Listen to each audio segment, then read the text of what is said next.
اور لے کر ایک کو تو ہیکل میں قربان کر دیا جاتا اور دوسرے کو بیابان میں چھوڑ دیا جاتا.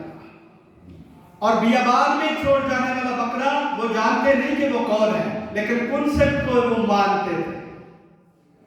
اب ایک کو ہیکل میں قربان، وہ وقتی کفارہ تھا، لیکن وہ وقتی کفارہ اس لیے کیونکہ وہ جانور کا کفارہ ہو رہا تھا، کامل انسان نہیں تھا. اب جب ایسا ہے تو ضروری بات ہے کہ ہمیں ایسے آدم کی ضرورت ہے جس کی ذات میں گناہ نہ، کیونکہ بائبل مقدس کہتی ہے آدم کا نیم و بدل آدم ہے اور جانور کا نیم و بدل. اور جب جانور ہمارے لیے کفارہ دے رہا ہے تو وہ انصاف اور جسٹس نہیں ہے. ہمیں ایک ایسے آدم کی ضرورت ہے جس کی ذات میں گناہ نہ. اب یہودی پیشن گوئی کرتے ہیں اور یہودی اس کانسیپٹ اور عقیدے کی پیروی کرتے ہیں اور وہ برے کو لے کے ایک کو قربان کرتے ہیں اور دوسرا برا ابھی تک وہ آیا نہیں ہے اور پہلے بڑے کے ساتھ ایسا کرتے ہیں، ہیکل میں قربانی ہوتی ہے اور دوسرے بڑے کے اوپر ہاتھ رکھتے ہیں اور ہاتھ رکھ کے اسے کہاں لے جاتے ہیں؟ بیابان میں. اور کانسیپٹ ہے کہ جس طرح یہ برا ہم سے دور جاتا ہے ہمارے گناہ ہم سے دور جاتے ہیں. جس طرح یہ برا ہم سے دور جاتا ہے ہمارے گناہ ہم سے دور جاتے ہیں. اور کیا یسوع مسیح کا کفارہ ہیکل کے اندر ہوا؟ جی بتائیں، کیا یسوع مسیح کا کفارہ ہیکل کے اندر ہوا؟ نہیں. اسے باہر لے جایا گیا، کھوپڑی کے مقام پر لے جایا گیا.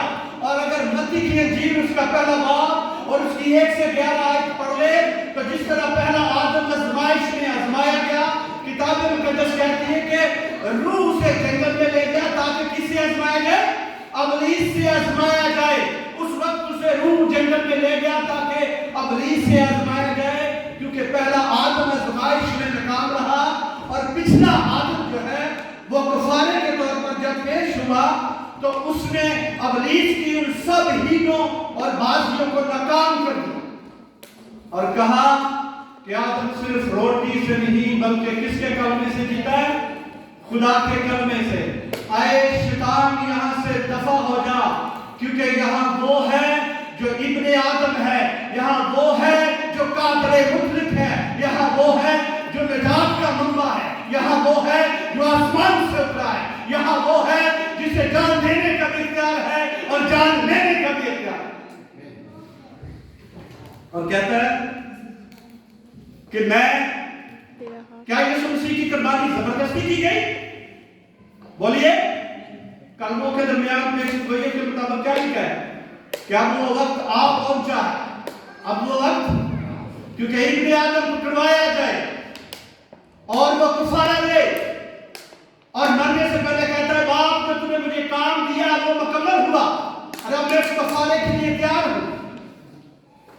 اب جب وہ اپنے کفارے کے لیے تیار ہے تو نبیوں کی پیشن گوئیاں اور یہودیوں کا کانسیپٹ اس وقت تصدیق کر رہا تھا کہ جس برے کو ہیکل میں ذبح کیا ہے وہ مسیح نہیں ہے، وہ مسیح. تو جو دوسرا برا تھا جسے بیابان عزازیل کے بیابان میں لے جاتے تھے وہ اس برے کی نشاندہی کر رہا تھا کہ یسوع مسیح آنے والا ہے. مجھے بتائیں کسی انسان کو برا کہنا واجب ہے؟ بتائیں کسی انسان کو برا کہنا واجب ہے؟ نہیں.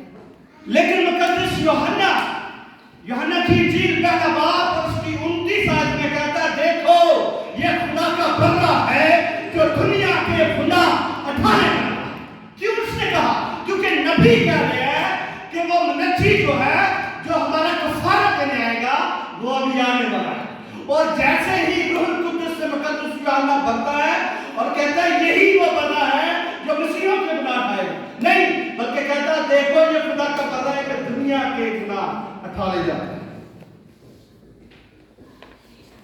اب وہ مقصد جو خدا کا ہے انسان کو کفارہ دینے کا وہ بہت نزدیک ہے.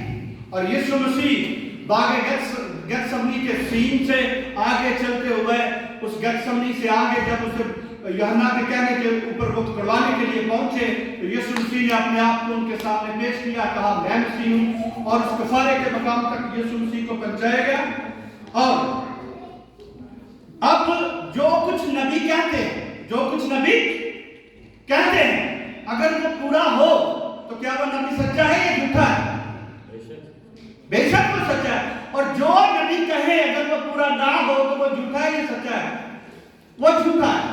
اور جو نبیوں نے کہا وہ پورا ہونا چاہیے مسیح پر، اگر وہ پورا نہیں ہوتا تو بے شک گوئیاں جھوٹی ہیں. اگر وہ پوری ہوتی ہیں تو خداوند کا کلام بھی سچا ہے، اس کے نبی بھی سچے ہیں، جو کچھ انہوں نے کہا وہ وجود میں بھی آئے گا. اب نئے عہد نامے میں رسولوں نے اس کی تصدیق کی کہ جو نبیوں نے کہا وہ سچ اور برحق ہے. اسی لیے وہ کہتا ہے آسمان اور زمین ٹل جائے گا لیکن میرے منہ کی باتیں ہرگز نہ ٹلیں گی. اور دیکھیں تصدیق ہو رہی ہے. اگر آپ پیشن گوئیوں کی تصدیق سنیں تو مقدس یوحنا کہتا ہے کہ یہ خدا کا بندہ ہے. اور اگر آپ یوحنا کی انجیل اس کا پہلا یوحنا اس کا 2 باب اس کی 2 آیت میں پڑھیں تو اس میں لکھا ہوا ہے کہ کتاب مقدس کہتی ہے کہ مقدس یوحنا کی انجیل اس کا پہلا یوحنا اس کا 2 باب اس کی 2 آیت میں لکھا ہے اور وہی ہمارے گناہوں کے لیے کفارہ دیتا ہے. کون؟ یعنی مسیح. وہی ہمارے گناہوں کے لیے کفارہ دیتا ہے. اب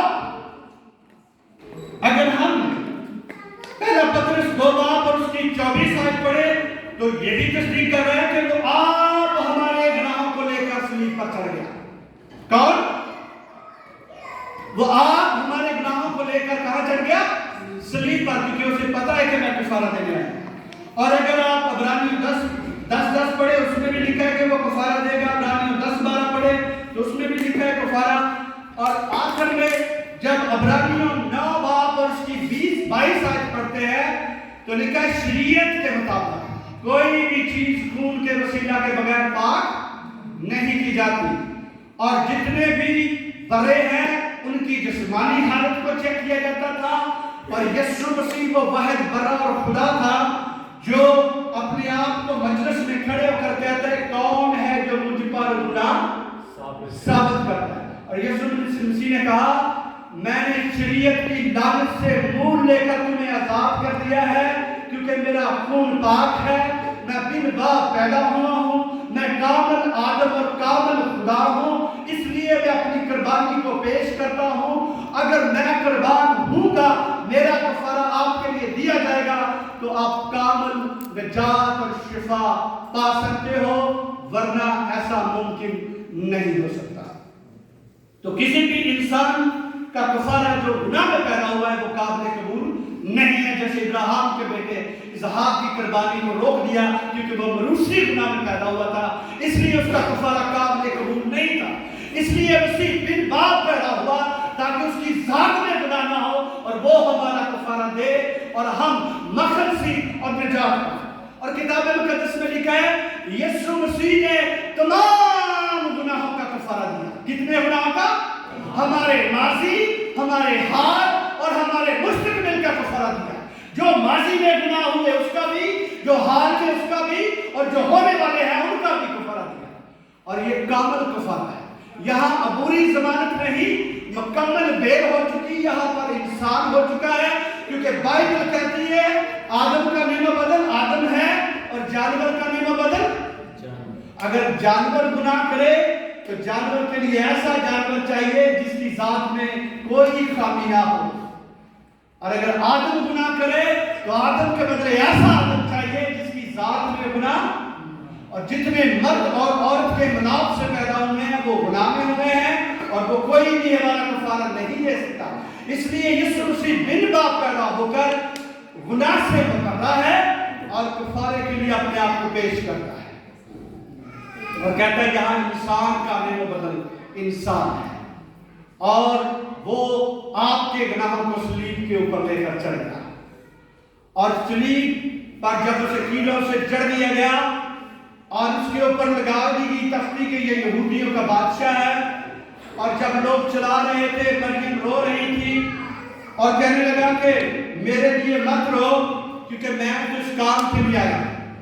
اور کہنے لگا اے باپ ان کو معاف کر کیونکہ یہ نہیں جانتے کہ کیا کرتے ہیں، کیونکہ میں ان کے کفارے کے لیے صلیب پر لٹکا ہوں. اور کہا کہ اگر تم مجھ پر ایمان لاتے ہو تو کامل کفارہ ہوتا ہے اور ہمیشہ کی نجات آپ کی ہے. سو خداوند آپ کو آج کے کلمے کے وسیلے بڑی برکت دے. آخر میں ایک بات کر کے ختم کروں گا کہ مسیحیوں کا عقیدہ اس بات پہ پکا ہو چکا ہے کہ ایک آدم کے سبب سے گناہ دنیا میں آیا، اور یہ بھی کہتے ہیں کہ ایک مچھلی سارے تالاب کو گندا کر دیتی ہے، لیکن اب اس بات پر مسیحیوں کا ایمان پکا نہیں ہو رہا کہ جب ایک آدم کے سبب سے ہم سب گناہگار ہوتے ہیں تو ایک آدم کے کفارے سے ہم سب پاک بھی کیے جاتے ہیں۔ مسیح کے اوپر ایمان لانے سے ہماری پاکیزگی تعلق رکھتی ہے، اور اس بات پر ٹک جائے کہ ہمارا کفارہ ہو چکا ہے، اب ہمیں کسی اور کفارے کی ضرورت نہیں۔ خدا آپ سب کو بڑی برکت دے، آمین۔